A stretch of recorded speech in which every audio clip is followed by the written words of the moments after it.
दोस्तों, आपके सपनों की जो राह है वो कभी आसान नहीं होती और साथ ही जो सक्सेस मिलती है वो काफ़ी स्ट्रगल के बाद, बहुत मेहनत के बाद, जी तोड़ मशक्क़त करने के बाद मिलती है। नेल्सन मंडेला एक ऐसा नाम है जो कि अपनी हिस्ट्री में, या फिर मैं कहूं कि आने वाले वक्त में भी इनका नाम बहुत ही सम्मान के साथ लिया जाएगा। हालांकि नेल्सन मंडेला को कुछ इस तरह मान सकते हैं जैसे अपने देश में महात्मा गांधी जी थे। हालांकि नेल्सन मंडेला खुद महात्मा गांधी के नक्शे कदम पर चला करते थे। यहाँ नेल्सन मंडेला को नोबेल पुरस्कार से सम्मानित किया गया, बट वहाँ दूसरी ओर गांधी जी को नोबेल पुरस्कार नहीं मिला। रीजन बहुत बड़ा था कि जब अपनी आज़ादी हुई, देश आज़ाद हुआ, तो बहुत बड़ा नरसंहार हुआ, बहुत से लोग मारे गए। बट ऐसा साउथ अफ्रीका में नहीं हुआ। साउथ अफ्रीका की पूरे इतिहास को बदल कर रख दिया एक इंसान ने जो लड़ रहा था अपने अधिकारों के लिए। उन अधिकारों के लिए ही 27 साल की एक बहुत ही लंबे एक वक्त के लिए जेल काटनी पड़ी। जेल में बहुत तरह की यातनाएं झेलनी पड़ी, बहुत तरह की प्रॉब्लम्स हुई, बहुत समस्याएं हुई। जेल में रहते रहते ही नेल्सन मंडेला की मदर और साथ में ही उनके बड़े बेटे का भी देहांत हो जाता है। और बहुत सारी यातनाओं को झेलने के बाद अगर देखा जाए इनकी जर्नी को, तो जो 27 साल का इन्होंने पूरा काल काटा जेल में। जैसे दोस्तों हम बात करते हैं सजाए काला पानी की, सेलुलर जेल की, अंडमान पर जो जेल बनाया गया था, उसी तरह से ही रॉबन आइलैंड भी बनाया गया, जिसके अंदर ABCD की कैटेगरी के हिसाब से ही वहाँ जो कैदी आते थे उन्हें रखा जाता था। ABCD कैटेगरी के अनुसार जो लोग होते थे पॉलिटिकल प्रिजनर्स, उन्हें सबसे नीचे तबके का मानकर सबसे आइसोलेट कर दिया जाता था, बिल्कुल अलग तरीके से रखा जाता था। उसी तरह से रखा गया था नेल्सन मंडेला को भी, जहाँ लोगों से बात तक करना अलाउ नहीं था। नेल्सन मंडेला के साथ बहुत बार टॉर्चर किए गए और साथ में ही उन्हें आइसोलेशन जो सेल्स बने होते हैं वहां भी डाल दिया गया। दोस्तों, आपसे सवाल पूछना चाहूंगा, कमेंट बॉक्स में आप सजेशन जरूर देना। आपको या किसी भी ऐसे इंसान को आइसोलेशन में डाल दिया जाए जहां पर कोई देखने के लिए नहीं, बात करने के लिए नहीं, आप किसी से बात तक नहीं कर सकते, किसी को देख नहीं सकते, क्या हाल होगा इंसान का। दोस्तों, एक मैं दूसरे एग्जाम्पल के साथ आपको समझाना चाहूंगा। वीर सावरकर, जिन्हें 50 साल की सजा मिली थी, मतलब कि 2 उम्र कैद दी गई थी बैक टू बैक, जो ब्रिटिश गवर्नमेंट ने दी थी उस वक्त। और 50 साल की सजा काटते काटते 10 साल के अंदर ही जब सावरकर को रिहा कर दिया गया, तो बोला जाता है कि उन्होंने जो माफीनामा दिया, सिर्फ उसका ही जिक्र हर जगह आता है। दोस्तों, क्या होता है ऐसा कि अगर किसी इंसान को जीवित बाहर आने की आस ही ना हो और जो उसका लक्ष्य है अधूरा रह जाए। उसी तरह से देखा जाए तो नेल्सन मंडेला को हालांकि 18 साल में रिहा कर दिया गया था, बट केप टाउन की जेल में वहां रखा गया इनको। 27 साल जब पूरे हो गए तो उसके बाद बाकी की जो सजा थी वो खत्म कर दी गई। और दोस्तों, 1994 में ये फर्स्ट ब्लैक प्रेसिडेंट बने साउथ अफ्रीका के। सिर्फ साउथ अफ्रीका के ही नहीं, सभी उन जो काले लोग हैं उन सभी के पहले प्रेसिडेंट बने। और जो इनकी लड़ाई थी अधिकारों के लिए, क्योंकि अधिकारों के लिए अगर देखा जाए तो सन 1948 में जो एक और एक्ट पास किया, जिसके अनुसार रंग भेद के अनुसार, मतलब गोरे लोग अलग रहेंगे, काले लोग अलग रहेंगे। गोरे लोगों को बहुत तरह के अधिकार दिए गए, बट काले लोगों को अधिकार के नाम पर सिर्फ बातें ही थी, कोई अधिकार उन्हें नहीं दिया गया। बहुत सारे अधिकार जो थे उनसे छीन लिए गए। और इन्हीं अधिकारों को दिलवाने के लिए नेल्सन मंडेला ने जो अपना पूरा जीवन न्यौछावर कर दिया और पूरी जिंदगी सिर्फ काले लोगों के अधिकारों के लिए लड़ते रहे। उनके जीवन का जो संघर्ष था, उसी की वजह से उन्हें नोबेल पुरस्कार भी मिला।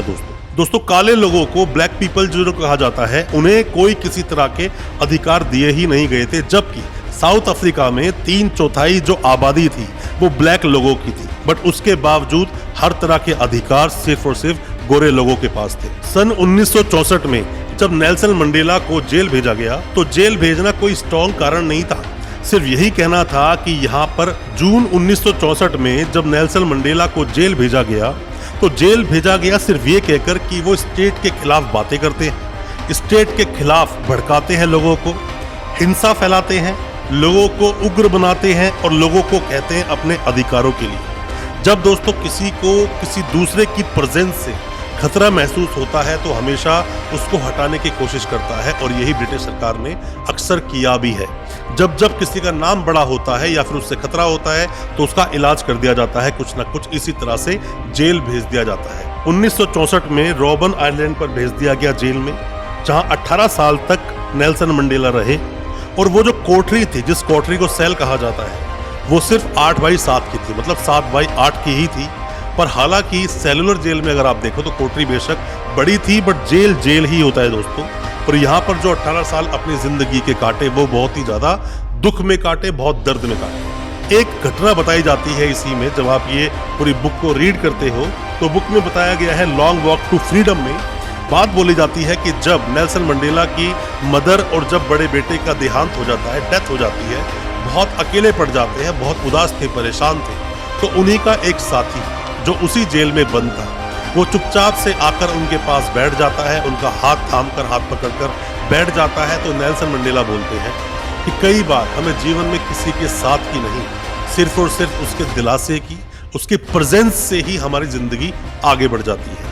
और वो जो प्रेजेंस थी वो ये आभास करवाता है कि हाँ, कोई दूसरा भी है आपके साथ, जो आपकी जिंदगी में आपके साथ साथ चल रहा है, आप अकेले नहीं हो अपनी इस लड़ाई में। नेल्सन मंडेला का इस जेल में भी, जो रॉबन आइलैंड पर जेल था, इसमें भी बहुत अच्छा एक नाम था, क्योंकि पढ़े लिखे तो थे ही, कानून के बहुत अच्छे जानकार थे, एडवोकेट थे, बहुत केसेस इन्होंने लड़े भी थे, बहुत पढ़े लिखे थे।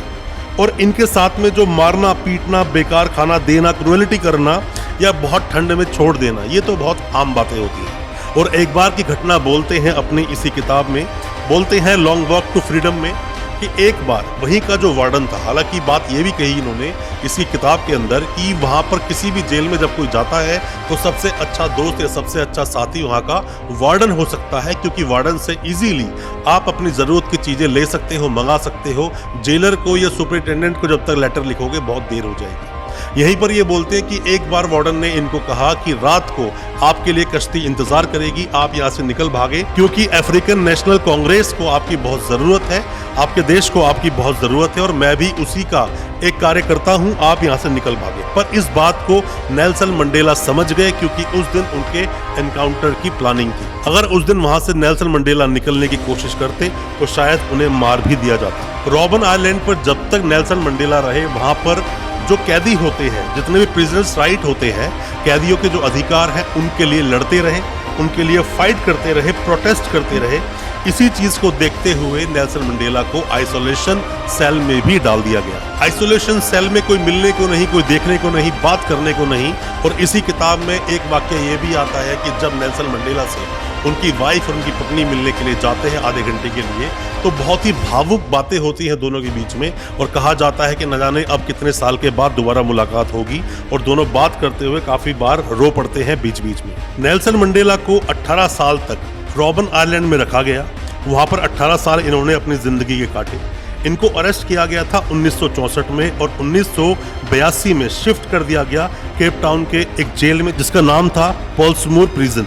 और फरवरी 1990 में बाकी की सजा को माफ कर दिया गया। माफ क्या कर दिया गया, बहुत ज्यादा इंटरनेशनल प्रेशर था वहां पर गवर्नमेंट पर कि इनको छोड़ा जाए, इन्हें रिलीज किया जाए इमीडिएटली। और दोस्तों, मैं आपको बताऊं कि जब नेल्सन मंडेला को 1990 में जब जेल से छोड़ा गया, तो देश विदेश पूरी दुनिया के जो पत्रकार थे वहां एकत्रित थे, बहुत ज्यादा भीड़ लगी हुई थी उस इंसान को जेल से निकलते हुए देखने के लिए, जो इतनी महान शख्सियत था साउथ अफ्रीका की, सिर्फ साउथ अफ्रीका की ही नहीं, पूरी दुनिया की, जिसने 27 साल की जेल काटी और अपना पूरी जिंदगी देश के नाम दी और देश में ब्लैक लोगों के अधिकारों के लिए लड़ता रहा।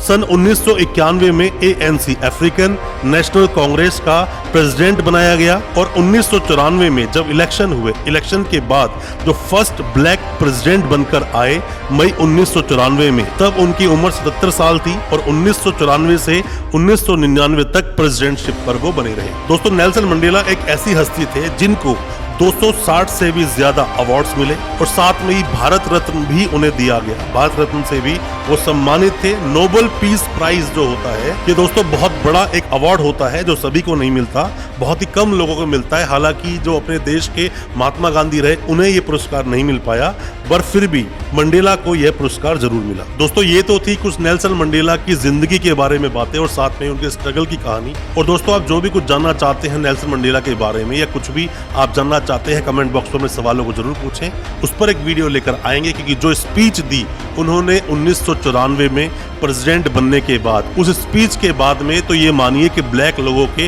वो भगवान ही बन गए थे। दोस्तों, उम्मीद करता हूं आपको ये वीडियो अच्छा लगा होगा, जो नेल्सन मंडेला की जिंदगी पर हमने बनाया।